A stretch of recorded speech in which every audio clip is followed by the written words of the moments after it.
Hello student. आज हम BSc part second में paleo botany geological time scale के बारे में पढ़ेंगे। और पेलियो पैलिनोंटोलॉजी जीवाश्म की, जिसमें प्लांट्स और एनिमल्स का अध्ययन किया जाता है, और जहाँ पे पेलियो बॉटनी जिसमें केवल प्लांट्स में प्लांट फॉसिल का वर्णन किया जाता है। फॉसिल जो शब्द है वो लैटिन वर्ड से फॉर्डरे शब्द से हुआ है। इसका एक ये क्रिया है जिसका मतलब होता है खोदना, और इसमें इनके प्लांट्स के जंतुओं के पार्ट्स हैं वो परिरक्षित अंग नहीं, बल्कि उनके रासायनिक या केमिकल कुछ कंपोजिशन या उसको विस्थापित किए हुए स्पेस को, जहाँ पर इनके अंग की शेप मिलती है, और इसके द्वारा इनका जो है विश्लेषण किया जा सके। तो इस तरह से इनकी आकार का वो वर्णन किया जाता है। फॉसिल्स के नियम जिसके ऊपर उनका नामकरण किया जाता है, और ये उनकी जनरली उपस्थित उसमें कोमल जो टिश्यू है, सॉफ्ट टिश्यू है, वो उनका के परिणाम से बहुत ज़्यादा उनकी संरचना को नहीं परिरक्षित किया जा सकता, और जहाँ पे दृढ़ ऊतक है उनके से उसको ज़्यादा अच्छे से हम इसमें रिसर्च के अंदर या उसके फॉसिल को परिरक्षित किया जा सकता था। 1935 में 6 इंटरनेशनल बोटैनिकल कांग्रेस में ये दिया कि जैसे एक पूरे पर्टिकुलर किसी एक प्लांट्स जिसमें सारे पार्ट्स हैं उनको एक तरह से वहाँ पर फॉसिलाइजेशन नहीं हुआ, जिसमें अलग अलग पार्ट्स की स्टडी उनमें अलग अलग जगह पे सर्च किए गई, तो उनको जैसे कि जड़, stem, leaves, fruits and flower, seeds, इनको अलग जेनरा के नाम में इनको दिया, और इनके वंश के नाम से स्टेटस ऑफ जीनस माना, और इनको जेनरिक नेम बल्कि पूरे खंड को एक साथ रखने के लिए एक जिसमें एक कृत्रिम जीनस बनाया, उसमें उनके सभी फॉर्म या वंशों की समानता, और साथ में उनमें period of occurrence in rock, जहाँ रॉक पे उनके जो पीरियड काल है रॉक का, उनके आधार पर, और साथ में उनको रिकंस्ट्रक्ट करके ऐसा इमेजिन किया जाता है, या उसको उनके साथ में एक प्लांट्स के रूप में उन पार्ट्स को आर्टिफिशियल जीनस में कन्वर्ट कर दिया जाता है। जैसे कि लैपिडो जो कार्बन है, ये एज ए स्टेम पार्ट से उनसे रिलेटेड ग्रुप को उनके साथ में जीनस के रखा, क्योंकि सबसे ज़्यादा जो नॉन है वो लैपिडो कार्बन ये स्टेम को रिप्रेजेंट करता है, लेकिन जो इसका कृत्रिम आर्टिफिशियल जीनस इसके नाम से दिया जाता है। स्टेम के लिए डेंड्रोन जो है वो स्टेम के लिए होता है, और फिल्म पत्तियों के लिए यहाँ पे एक सफिक्स जोड़ा जाता है, और जाइलोन है ये इसके हार्ड पार्ट वुड के लिए किया जाता है। स्पर्मम, कार्पोन एंड कार्पस ट्रॉमा ये बीज के लिए करते हैं। थीका यहाँ पे माइक्रोस्पोरेंजिया के लिए, स्ट्रॉबस उसके स्ट्रॉबिलस के लिए करते हैं। और किसी भी फॉर्म का अगर हमें उसका आर्टिफिशियल नाम देना, कि जैसे कि लेपिडोडेंड्रोन ये ज़्यादा प्रचलित है, इसके नाम से सारे इसके अंदर रखे गए थे, जितने भी आर्टिफिशियल कुछ जेनरा, स्टेम, लीव्स और स्ट्रॉबस को उनके साथ में एक साथ सम्मिलित करके उसको आर्टिफिशियल लेपिडोकार्बन के नाम से दिया। बोटैनिकल या जियोलॉजिकल ऑब्जेक्ट्स जिसमें उसके आंतरिक और इंटरनल स्ट्रक्चर के अध्ययन करना, जो इसमें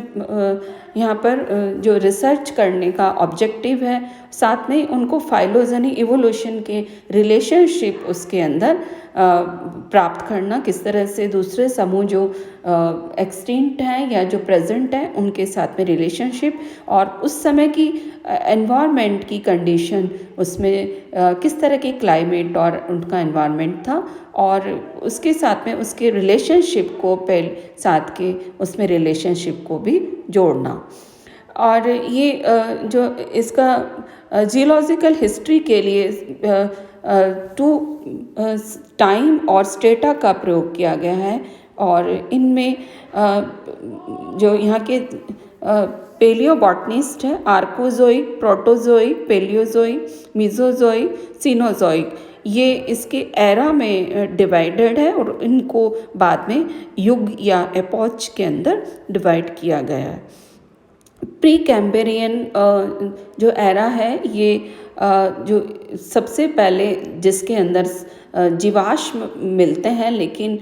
जीवाश्म को चट्टान के ऊपर यहाँ पर इनको प्रिजर्व नहीं किया जा सकता, क्योंकि इसके लिए माना कि उस समय एनवायरमेंटल कंडीशन ऐसी नहीं थी फॉसिलाइजेशन के लिए, या वहाँ पर उसके जो टिश्यूज़ थे वो फॉसिलाइज नहीं हो सकते थे। सेकेंड पैलेजोइक एरा, इसमें टेरेस्ट्रियल और एक्वेटिक दोनों तरह के प्लांट्स हुए, और ये थैलोफाइटा में समानता दिखाते हैं, और ये सिलुरेनी एंड डेवोनिक कालों में मिले। और इसमें कार्बोनीस एंड पर्मियन पीरियड में लाइकोप्सिडा, स्फिनोप्सिडा, टेरोप्सिडा के जो मेंबर्स थे वो एक रिच मात्रा के अंदर थे, इसलिए एज ऑफ सीड फंड कहा जाता है इस युग को, पैलेजोइक के जो इस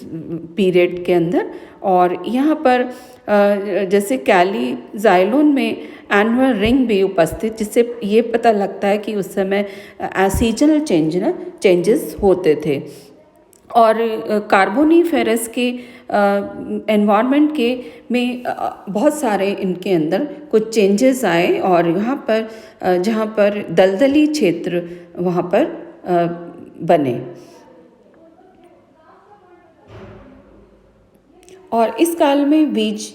फर्न, लाइकोप्सिडा, स्फिनोप्सिडा एंड जिम्नोस्पर्म के कार्बोनिफिकेशन से बने हैं। इस काल में उपस्थित साइलोप्सिडा, लाइकोप्सिडा तथा स्फिनोप्सिडा के कुछ जो विनाश से बच गए, इन्हीं से अभी वर्तमान में जो प्रेजेंट पौधे हैं वो इनसे ही विकसित हुए हैं। मीजोजोइक डायनासोर युग, जिससे ट्राइएसिक में जो टाइम था वो बहुत ड्राई था, और यहाँ पर जिनमें क्लाइमेट मॉइस्ट में जिनमें आवश्यकता वाले पौधों के लिए समय उपयुक्त नहीं था।